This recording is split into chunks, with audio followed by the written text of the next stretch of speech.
పహల్గామ్ ఉగ్రదాడి తర్వాత పాకిస్తానీల వీసాలు రద్దు చేస్తూ కేంద్ర ప్రభుత్వం నిర్ణయం తీసుకోవడంతో రాష్ట్ర ప్రభుత్వాలు అప్రమత్తమయ్యాయి. పాకిస్తానీలు వెంటనే తమ రాష్ట్రాలను వీడి స్వదేశానికి వెళ్లిపోవాల్సిందేనని ప్రభుత్వాలు హెచ్చరికలు జారీ చేశాయి.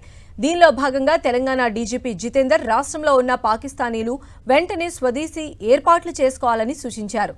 తెలంగాణలో ఉన్న పాకిస్తానీలు వెంటనే తమ దేశానికి వెళ్లిపోవాలన్నారు.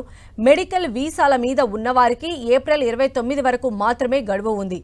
పాకిస్తానీలు తమ దేశానికి అటారీ బోర్డర్ నుంచి వెళ్లొచ్చు. ఈ నెల 30 వరకు అటారీ బోర్డర్ తెరుచుకొని ఉంటుందన్నారు. ఒకవేళ అక్రమంగా తెలంగాణలో ఉంటే న్యాయపరంగా చర్యలు తీసుకుంటామని డీజీపీ హెచ్చరించారు. పహల్గామ్ ఘటనతో హైదరాబాద్లో మరోసారి వలసదారుల అంశం తెరపైకొచ్చింది. పాకిస్తాన్కు చెందిన వారి వల్లే కాకుండా ఇతర దేశాల నుంచి వచ్చిన వాళ్లు కూడా వీసా గడువు ముగిసినా హైదరాబాద్లోనే తిష్ట వేస్తున్నారని, పలువురు అసాంఘిక కార్యకలాపాలకు పాల్పడుతున్నట్లు పోలీసులు భావిస్తున్నారు.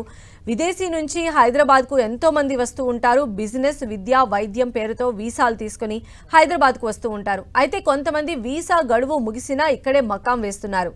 Nigeria, Uganda, Kazakhstan, Guinea, Africa దేశాలకు చెందిన సుమారు 700 మంది హైదరాబాద్లో ఉన్నట్లు తెలుస్తోంది.